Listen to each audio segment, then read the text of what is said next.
네, 오늘은 우리가 함께 읽은 로마서 말씀을 가지고 하늘을 보며 땅을 걷는 사람이라는 제목으로 말씀을 함께 나누겠습니다. 여러분 올림픽 경기나 월드컵 다 좋아하시죠? 저도 겨울이 되면 동계올림픽 꼬박꼬박 챙겨 보는데 올림픽 같은 이런 국제 경기를 보다 보면 참 아쉽게도 오심 경기가 나올 때가 있죠. 좀 아쉽게도 또 아시아 국가에 속한 우리나라는 좀 더 많이 피부로 느끼고 있는 것 같아요. 여러분들에게 혹시 기억에 남는 오심이 있었던 경기가 혹시 있으신가요? 저는 정말 뇌리에 강하게 박힌 경기가 하나가 있는데 바로 2012년에 있었던 경기예요. 2012년, 벌써 10년 전이죠. 런던 올림픽이었는데 여자 펜싱 에페 준결승입니다. 아마 기억나시는 분들도 계실 수 있을 것 같아요. 대한민국의 신아람 선수랑 전 대회 우승자였던 독일의 브리타 하이데만이라는 선수의 이 준결승 경기였습니다. 근데 이제 문제는 연장전에서 발생을 합니다. 에페 이 펜싱 경기의 연장전은 이렇게 진행이 된다 그래요. 두 선수 중에 한 사람에게 우선권을 부여를 해주고 연장전이 다 끝날 때까지 1분이라는 시간이 끝날 때까지 동점이 되면 우선권을 부여해 준 사람이 올라가는 거예요. 신기하죠? 그러니까 이 1분이라는 시간 동안 그때 당시에 이제 우선권은 신아람 선수에게 있었어요. 그러니까 1분이라는 시간 동안 이 독일의 하이데만 선수는 어떻게 해서든 점수를 내야 하고 또 신아람 선수는 어떻게 해서든 방어를 해서 점수를 지키던지 해야 승리를 할 수 있는 상황이었습니다. 그런데 이 연장전이 치열한 나머지 시간이 가도 승부가 나지 않는 거예요. 준결승에서, 올림픽 준결승에서. 그래서 마지막 1초까지 갑니다. 연장전의 마지막 1초까지 5대5 동점 상황이었어요. 그러니까 이 하이데만 선수는 경기 시작하면 1초 안에 빨리 공격을 해서 1점을 내야 결승에 올라가는 거고, 신아람 선수는 1초를 버텨내야 결승에 올라가는 그런 상황인 거죠. 근데 이 펜싱 경기의 재밌는 점이 인플레이 할 때만 시간을 측정을 합니다. 그러니까 준비 시작해서 선수가 겨루기 시작할 때 시간이 측정이 되고, 뭔가 어떤 선수가 점수를 냈거나 아니면 뭔가 파울이 선언이 됐거나 다시 자리에 갈 때에는 시간이 측정이 되지 않아요. 그러다 보니까 이 독일의 하이데만 선수는 당연히 1초 남았으니까 시작하면 얼른 가서 찌르려고 하는 거예요. 근데 문제가 어디서 발생을 하냐? 이 경기장의 시계가 1초에서 0초로 바뀌질 않는 거예요. 몇 번을 공격을 해도 0초로 바뀌지 않아요. 체감상 저는 실제로 체감 한 10초는 지난 것 같은데 1초가 계속 남아 있는 거예요. 시간이 멈춘 것처럼.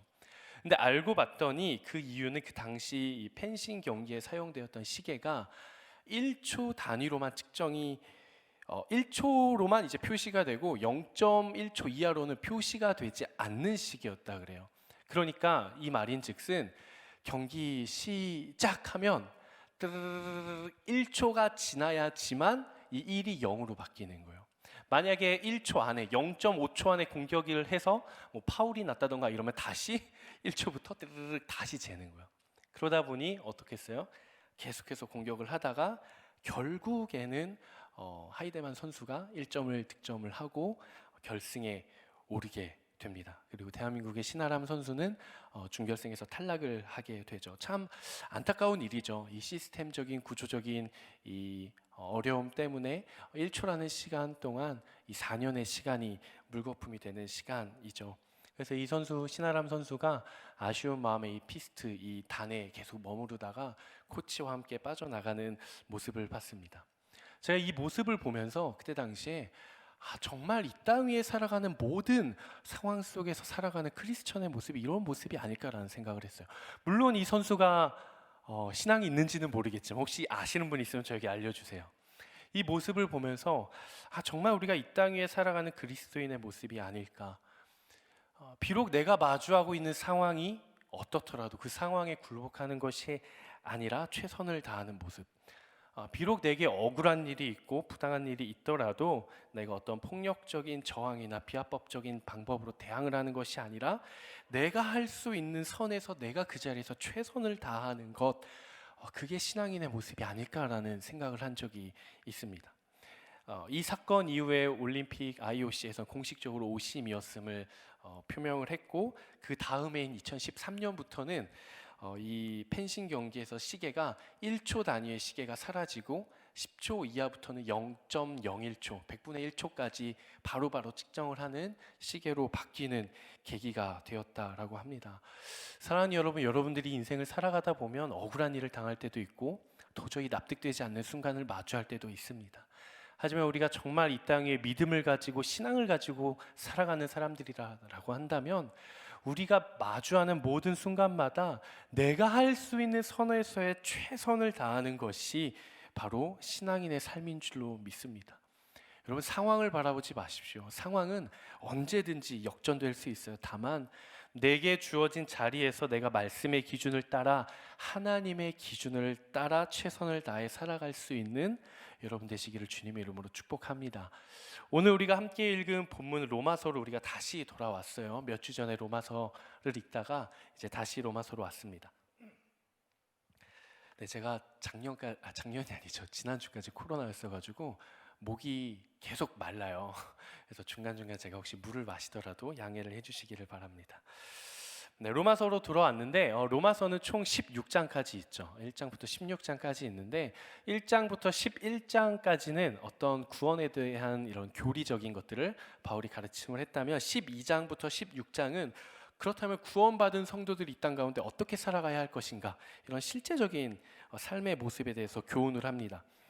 특별히 우리가 읽은 이 로마서 13장 1절에서 7절은 그리스도인과 국가와 그리스도인 간에 우리는 국가를 대해서 우리는 어떤 태도로 살아가야 하는가에 대해서 이야기를 하고 있는데, 사실 이 본문은 굉장히 많은 오해를 낳기도 하고 또 마음이 많이 어렵기도 하고 마음이 많이 부담이 되기도 하는 본문입니다. 그래서 우리가 이러한 오해를 없애거나 아니면 잘못된 이해를 없애기 위해서 이 본문만 보는 게 아니라 전체 맥락을 조금 살펴볼 필요가 있을 것 같아요. 로마서는 누가 기록을 했죠? 그죠, 사도 바울이 기록을 했죠. 근데 사도 바울은 어떤 사람인가요? 사도 바울은 복음을 전하는 일에 최우선 사명을 가지고 있었던 사람이에요. 그는 자신의 전 인생을 복음 전하는 데에만 헌신했던 사람이에요. 그러니까 그가 로마서를 기록한 목적도, 그리고 그가 곳곳 다니며 교회를 세운 목적도 다 복음을 전하기 위함인 것이죠. 로마서 1장 15절 16절 말씀인데요, 한번 같이 읽어보도록 하겠습니다. 15절 16절 말씀 시작.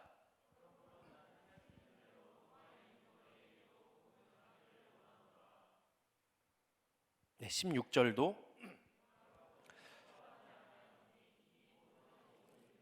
구원을 주시는 하나님의 능력이 됨이라. 먼저는 유대인에게요 그리고 헬라인에게로다. 그러니까 사도 바울은 복음을 강력하게 경험을 했던 사람이죠. 그러니까 그는 복음이 사람을 변화시키고 복음이 사회를 변화시키고 복음이 곧 국가와 나라를 변화시킬 수 있다고 강하게 믿는 사람이었어요. 그 어떤 사람도 복음을 접하고 예수 그리스도를 만나면 그의 인생이 반드시 변화된다라는 굳건한 믿음을 가지고 살았던 사람입니다. 그래서 사도 바울이 이렇게 이야기를 하는 거예요. 그리스도인의 삶의 모습은 곧 세상이 바라보는 성경책이요 복음의 통로다라고 사도 바울은 이야기를 하는 거죠. 다시 한번요. 그리스도인의 삶의 모습은 곧 세상이 바라보는 성경책이자 복음의 통로다라는 것이 사도 바울의 이야기예요. 그러니까 우리가 인생을 살아갈 때 내가 살아가고 싶은 대로 살아가면서 말로는 복음을 전하면 오히려 나의 삶의 모습이 복음을 전하는 데 방해가 된다라는 거예요. 그러니까 우리가 직접적인 말로 예수님께서 유일한 구원이십니다라는 직접적인 복음 전도 외에도 우리가 부르심을 받은 곳곳에서의 우리의 삶의 모습을 통해 복음은 흘러간다, 안 흘러간다? 흘러간다라는 거예요. 그렇기 때문에 나의 삶의 모습과 생활 양식으로도 세상 가운데 복음의 빛을 비출 줄 알아야 하는 것이죠. 그래서 사도 바울은 구체적인 그리스도인의 삶의 모습을 설명하면서 12장에서 이렇게 이야기를 합니다. 17절, 18절, 21절 세 절인데요. 한번 같이 읽어보겠습니다. 시작. 네, 아무에게도 악을 악으로 갚지 말고 모든 사람 앞에서 선한 일을 도모하라. 할 수 있거든. 18절. 할 수 있거든 너희로서는 모든 사람과 더불어 화목하라. 21절. 네. 21절도 보여주세요. 악에게 지지 말고 선으로 악을 이기라. 그리고 나서 우리가 읽은 본문 로마서 13장 1절에서 7절 그 바로 뒤에 이어지는 로마서 13장 8절에서는 뭐라고 이야기를 하냐면 이렇게 이야기를 합니다. 피차 사랑의 빛 외에는 아무에게든지 아무 빛도 지지 말라. 남을 사랑하는 자는 율법을 다 이루었느니라. 아멘. 그러니까 사도 바울은 이 땅에 살아가는 모든 그리스도인의 삶의 모습을 통해서 세상 가운데 복음의 빛이 비추어지기를 소망하며 살아갔던 사람이었다라는 거죠. 이러한 목적과 이러한 맥락 속에서 사도 바울은 오늘 우리가 함께 읽은 로마서 13장 1절에서 7절 본문에서 그렇다면 그리스도인들은 국가에 대해 어떤 태도를 가지고 삶을 살아가야 하는가? 그렇다면 이 땅을 살아가는 크리스천들은 국가에 대해 어떤 모습을 가져야 되는가에 대해 이야기를 하는 것입니다. 오늘 1절, 2절 말씀 한번 같이 읽어보도록 하겠습니다. 1절, 2절 말씀. 네, 시작. 각 사람은 위에 있는 권세들에 복종하십시오. 무슨 권세든 하나님께로부터 오지 않은 것이 없고 이미 있는 권세는 다 하나님께서 세우신 것입니다. 따라서 권세에 대항하는 사람은 하나님의 명을 거역하는 것이니 사도 바울은 각 사람 위에 있는 모든 권세들에게 대해서 어떻게 하라고요? 복종하라고 이야기를 합니다. 그런데 이 말씀이 우리에게 썩 그렇게 유쾌하게 다가오지는 않죠. 내 위에 있는 모든 권세들에게 복종하라. 그렇다면 우리는 국가에 대해서도 모든 것을 복종해야 하고 그리고 우리의 삶의 자리에서 일터나 회사나 어디든 나의 선임자나 내 위에 있는 모든 권력자에 대해서도 부당한 일이 있다고 한들 우리는 모든 것에 대해서 복종해야 하는가, 이런 마음의 물음표가 생깁니다. 우리가 이러한 오해를 해결하기 위해서는 하나님의 권세에 대한 인식 그리고 그것에 대한 인정이 필요합니다.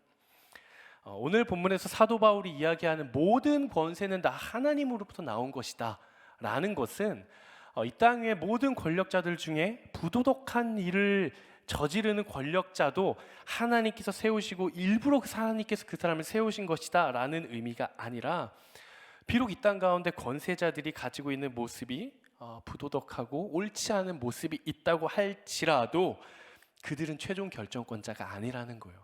이 인생을 이끌어가고 이 나라와 이 역사를 이끌어가는데 그들이 최종 결정권자로, 그들이 권세자로 이끌어가는 것이 아니다라는 거예요. 그들의 모든 권세 위에 하나님의 권세가 있다라는 거죠. 결국에는 이 땅의 모든 만물의 최종 결정권자인 하나님의 뜻과 하나님의 계획과 그분의 이끄심대로 역사가 나타날 것이다. 그러니 그분의 권세, 하나님의 권세를 인정하며 살아가라 라는 의미에서 세상에 있는 내 위에 있는 모든 권세들에게 복종하라라고 이야기를 하는 것입니다. 하나님께서 일하시는 방법이 있죠. 하나님은 질서를 통해 일하십니다. 하나님은 무질서를 통해 일하시지 않아요. 하나님께서 이 땅 가운데 창조하실 때 성경이 이렇게 증언하죠. 태초에 하나님이 천지를 창조하시니라. 땅이 혼돈하고 공허하며 흑암이 깊음 위에 있고 하나님의 영은 수면 위에 운행하시니라. 하나님께서 이 땅 가운데 창조하실 때 이 땅의 상태는 그냥 혼돈과 무질서 그 자체였어요. 그래서 하나님께서 빛을 만드시고 하늘과 땅을 만드시고 해와 달과 별과 동물과 식물과 사람을 만드신 것은, 결국 날과 절기와 날씨와 모든 것을 만드신 것은 이 땅 가운데 자연 속에 질서를 만드시는 것이죠. 하나님은 질서를 통해 일하십니다.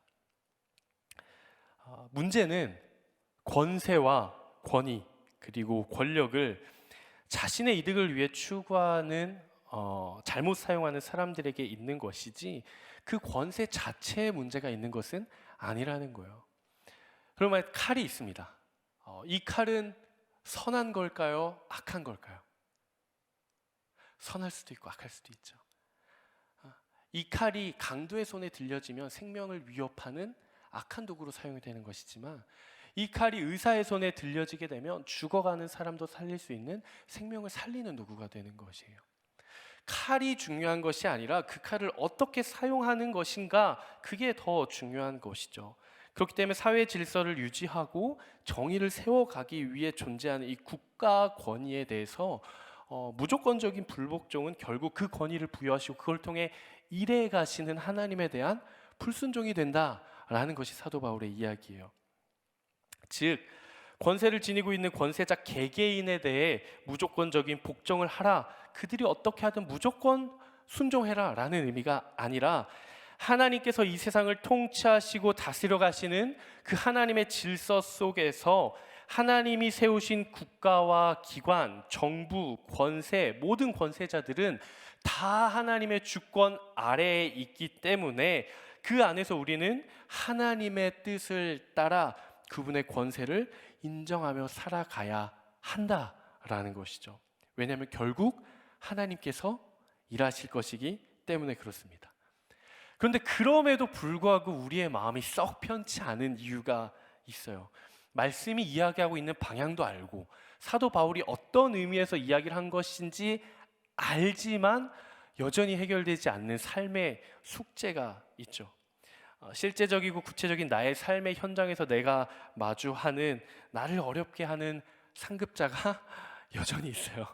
아르바이트 현장을 가도 내 마음을 어렵게 하는 사람이 있고, 학교에 가도 내 마음을 어렵게 하는 선배가 있고, 일터에 가서 회사를 가도 내 마음을 어렵게 하는 사람이 있어요. 부도덕한 아르바이트 사장도 있고, 혹은 회사에서 프로젝트를 할 때 이 프로젝트의 팀장님이 옳지 않은 방법으로 자꾸 이끌어가려고 할 때 우리는 이 프로젝트에 참여를 해야 되나 말아야 되나, 그만두는 게 믿음의 길인가 순종하는 게 믿음의 길인가 고민이 많아요.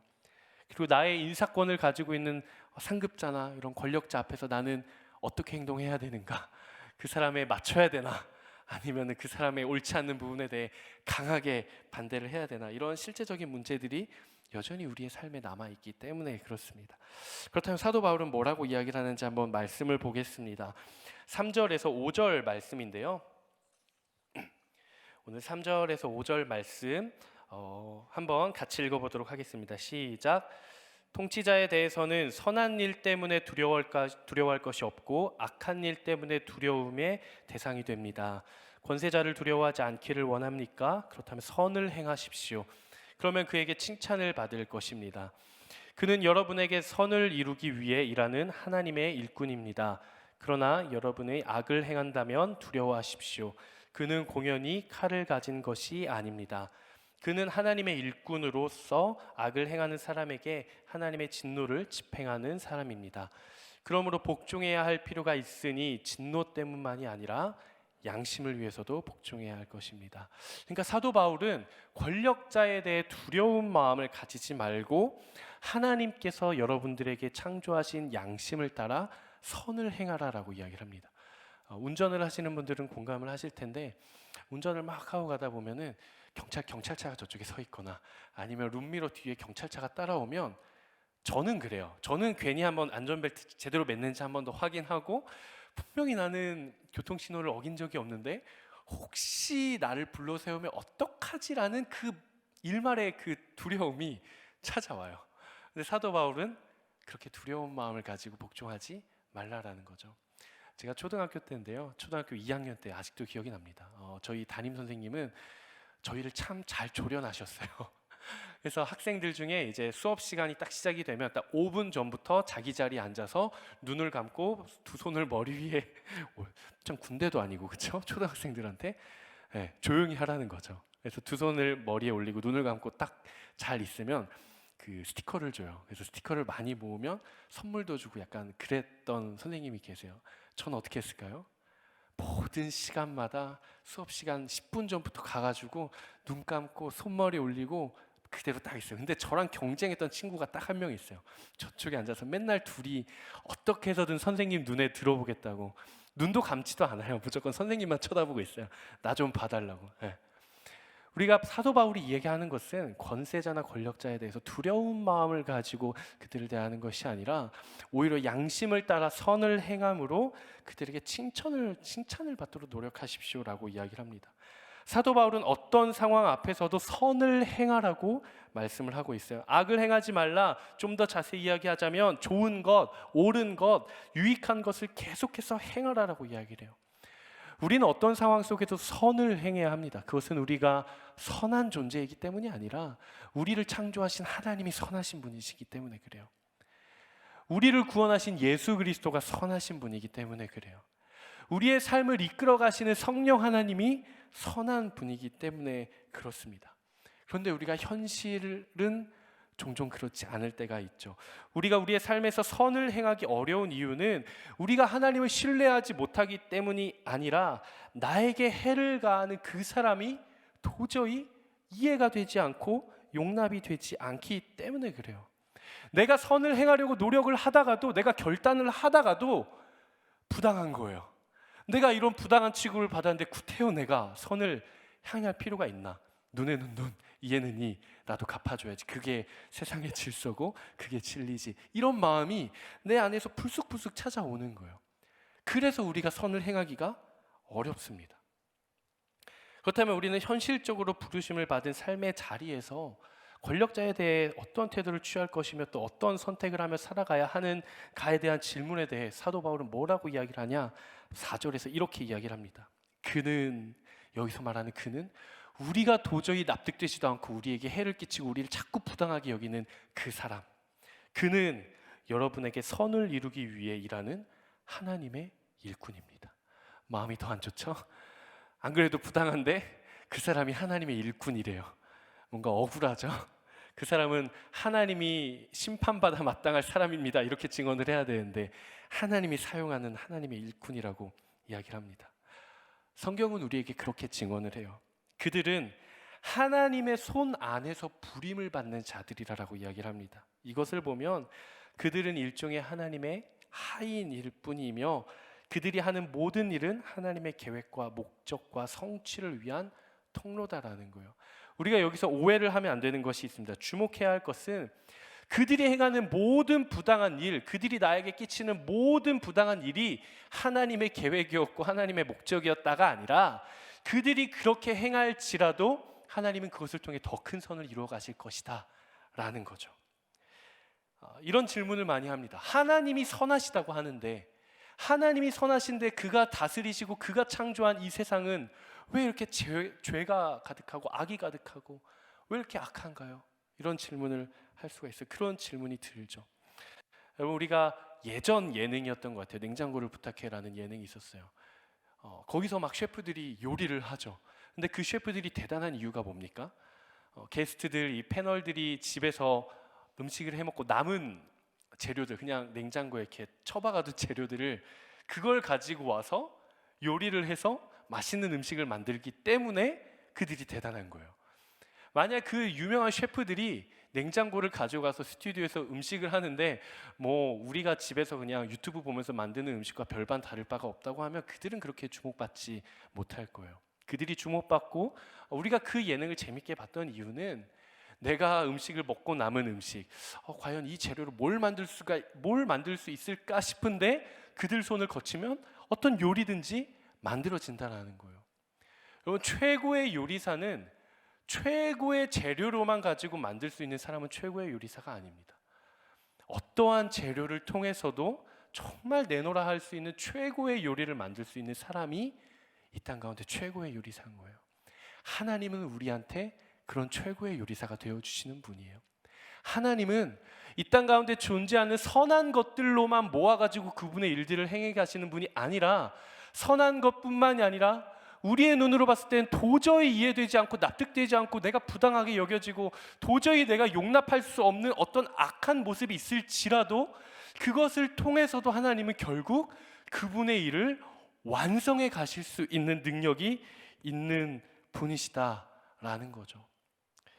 세상의 그 어떤 재료를 통해서도 가장 좋은 음식을 만들 수 있는 그 하나님을 신뢰하십시오.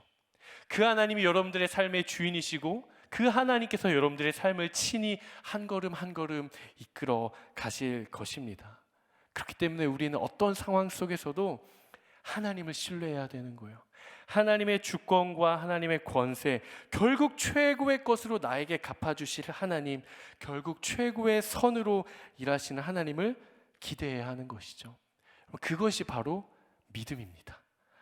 내가 마주한 상황은 이해되지 않지만 이 상황을 통해서도 결국 나에게 가장 좋은 것으로 주실 것이라는 믿음이 있어야 하는 것이죠. 우리가 믿고 있는 하나님은 믿는 사람들만의 하나님이 아닙니다. 크리스천들만의 교회만의 하나님이 아니에요. 이 땅에 있는 모든 피조물의 주인이시죠. 그래서 성경의 역사 가운데서도 진실한 신앙을 가지고 있지 않았던 바벨론의 느부갓네살 왕이나 바사의 고레스 왕들도 성경을 읽어보다 보면 그들도 하나님의 종이다 이렇게 증언을 합니다.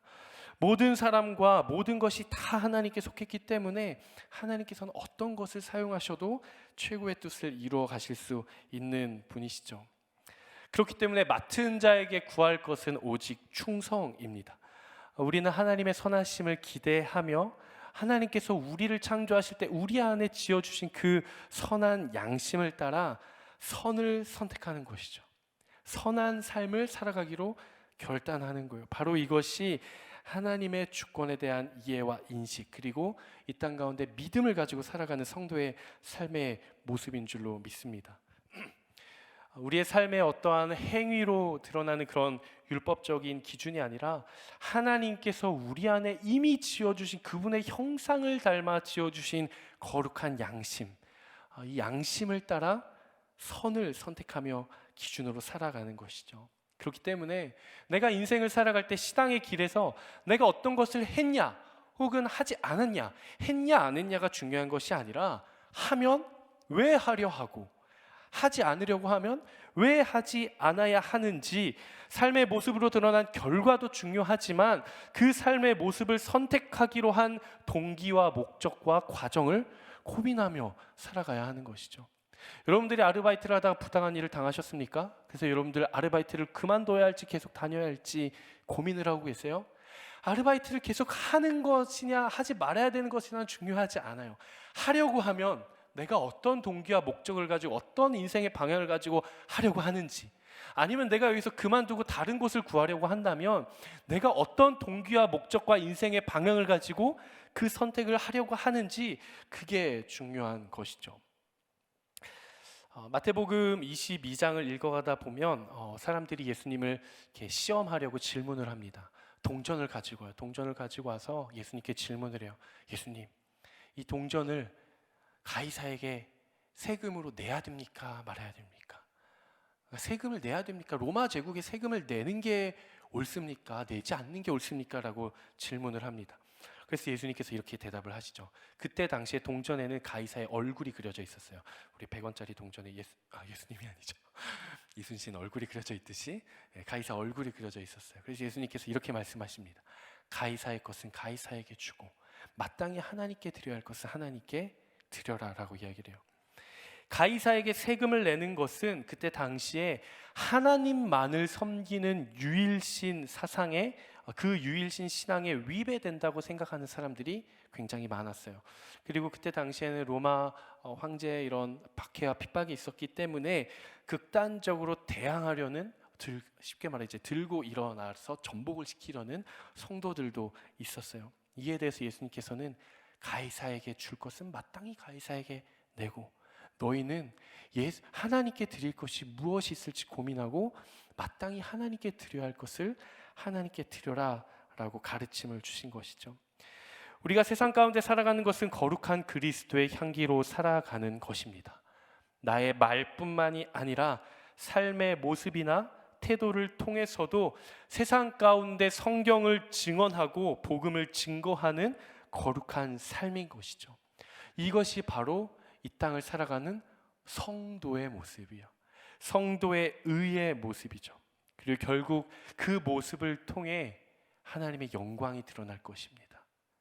여러분들이 부르심을 받은 그 곳곳마다 하나님께서 창조하신 선한 양심을 따라 선을 택하며 살아갈 때 세상은 여러분들의 삶의 모습을 보고 하나님을 바라보게 될 거예요. 여러분들의 삶의 모습은 세상이 유일하게 읽는 성경책이 되는 줄로 믿습니다. 우리가 그렇게 선을 택하며 살아가는 곳곳마다 예수 그리스도의 사랑이, 은혜가, 하나님의 나라가 세워질 줄로 믿습니다. 고린도전서 10장 31절 말씀입니다. 우리 함께 읽어보도록 하겠습니다. 시작. 그런즉 너희가 먹든지 마시든지 무엇을 하든지 다 하나님의 영광을 위하여 하라. 우리가 교회에서 어떤 봉사나 사역을 해도, 그리고 우리가 아르바이트를 해도, 우리가 알바몬이 되더라도, 그리고 우리가 어떤 번듯한 직장에 취업을 하더라도, 그리고 우리가 가정에서 자녀로 살아가더라도, 또 가정에서 부모로 살아가더라도 우리가 다 하나님의 영광을 위해 살아가야 하는 것이죠. 그렇게 삶의 모든 자리마다 하나님의 영광의 빛을 비추이는 거룩한 성도의 삶을 살아가게 되시기를 주님의 이름으로 축복합니다. 말씀을 마무리하려고 합니다. 사랑하는 모든 웹 공동체의 모든 가족 여러분, 우리는 하늘에 속한 자들입니다. 우리의 시민권은 하늘에 있습니다. 그렇기 때문에 우리는 하나님의 뜻을 따라 하나님의 법대로 살아가야 하는 것이죠.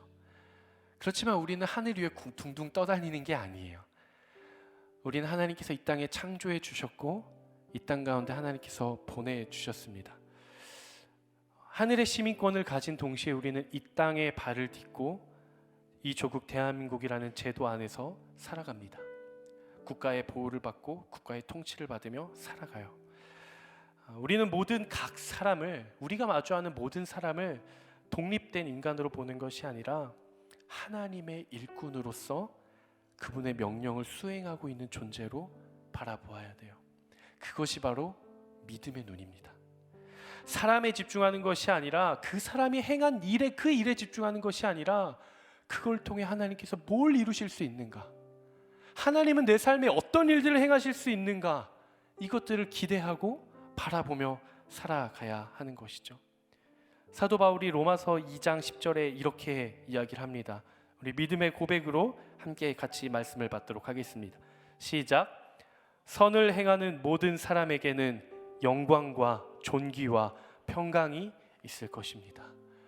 세상을 살아가며 부르심의 자리에서 선을 택하는 여러분 모두에게 하나님의 영광과 예수 그리스도의 존귀와 성령 하나님의 평강이 함께할 줄로 믿습니다. 이 시간 함께 우리 그렇게 살아가기로 결단하신 분들 자리에서 일어나셔서 우리 함께 찬양하고 같이 기도했으면 좋겠습니다.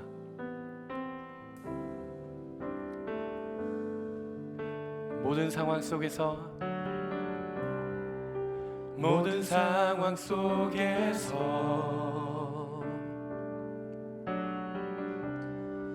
주를 찬양할지라.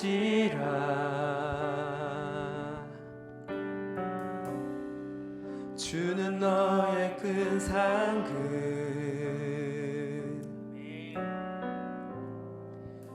큰 도움이시라.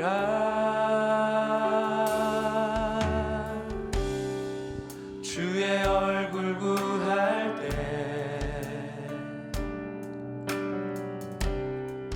주의 영을 부으사 크신 사랑 안에서 주를 보게 하소서. 주를 보게 하소서. 내 영혼이 확정되고 내 영혼이 확정되고 확정되어 싸우니 믿음의 눈 들어 주를 바라봅니다. 내 영혼이 확정되고 확정되어 싸우니 믿음의 눈 들어. 우리 처음부터 다시 한 번 더 고백하며 나아갑시다. 모든 상황 속에서 모든 상황 속에서 아멘. 주를 찬양할지라. 주는 너의 큰 상급,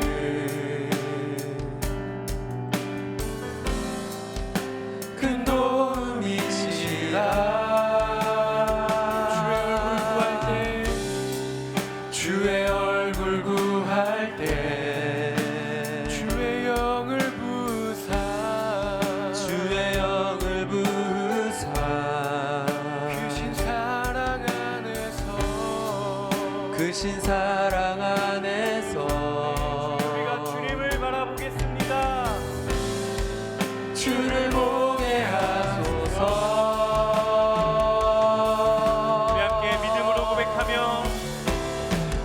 내 영혼이 확정되고 확정되어 싸우니 믿음에 눈 들어 주를 바라봅니다. 내 영혼이 확정되고 확정되어 싸우니 믿음에 눈 들어 우리 다시 한 번 더 믿음으로 고백합시다. 내 영혼이 확정되고 내 영혼이 확정되고 확정되어 싸우니 믿음에 눈 들어 주를 바라봅니다.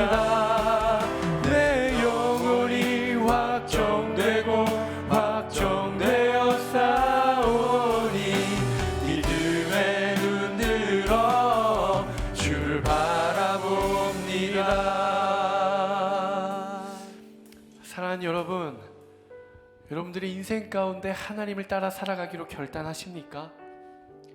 여러분 정말 믿음을 가지고 신앙을 가지고 세상을 담대히 이기며 살아가는 그 믿음의 삶을 살아가기로 결단하세요?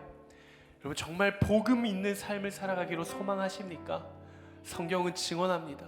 모든 권세대에 복종하라. 하나님의 권세를 인정하고 너희는 모든 마주하는 순간마다 의무를 다하며 하나님께서 너희 안에 거룩하게 창조하신 양심을 따라 모든 순간마다 선을 택하라. 너희가 선을 택하면 하나님의 영광과 예수 그리스도의 존귀와 성령의 평강이 너희의 삶에 있을 것이다. 아멘.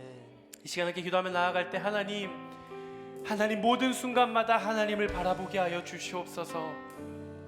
하나님, 내가 납득되지 않는 순간에도, 내가 이해되지 않는 순간에도, 하나님 내가 용납되지 않는 그 순간에도, 하나님 내가 부당하다고 여겨지는 그 순간에도 그 상황을 통해서도 완전한 승리를 이루시며 최고의 선으로 나의 삶에 갚아주실 하나님의 능력을 기대하며 그 하나님의 커다란 손을 바라보며 그 하나님의 선하심을 기대하며 갈망하며 살아가는 하나님의 사람들이 되게 하여 주시옵소서. 그래서 우리가 처하는 모든 곳마다 하나님의 나라가 세워지며 예수 그리스도의 향기가 흘러들어가는 거룩한 복된 인생이 되게 하여 주시옵소서. 시간 주여 한번 외치며 함께 기도합니다. 주여. 하나님 이 시간 기도하며 나아갑니다. 아버지, 우리의 인생을 주님 붙들어 주시옵소서. 하나님, 우리를 부르신 모든 부르심의 자리마다 하나님을 바랍니다. 하나님을 기대합니다. 하나님을 붙듭니다. 하나님, 우리의 인생이 어찌 우리의 모든 이해가 되겠습니까?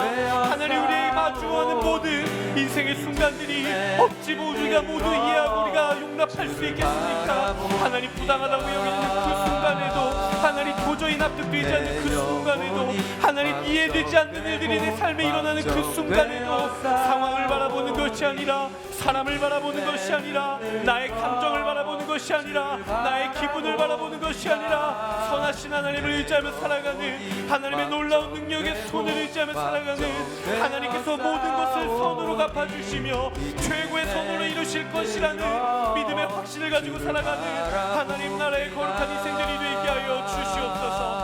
아버지, 우리가 인생에서 마주하는 모든 순간마다 하나님께서 우리에게 창조해 주신 거룩한 양심을 따라 선을 선택하며 살아가기로 결단합니다. 아버지, 부르신 곳에서 예배하며 하나님 삶에 부르신 그 자리에서 복음을 증거하며 하나님 말씀을 따라 살아가며 하나님의 뜻을 따라 살아가기로 결단하는 하나님 나라의 거룩한 백성들이 될 수 있도록 주님 인도하여 주시고 역사하여 주시옵소서. 주님, 우리의 삶을 이끌어 주시옵소서. 신실하신 아버지 하나님, 하나님의 완전하심과 하나님의 능력을 기대하며 나아갑니다. 복음에는 하나님의 능력이 나타난다고 하셨습니다. 하나님, 복음이 나를 변화시키고, 복음이 사회를 변화시키고, 복음이 세상을 변화시키고, 복음이 나라와 권세와 모든 것들을 변화시키는 줄로 믿습니다.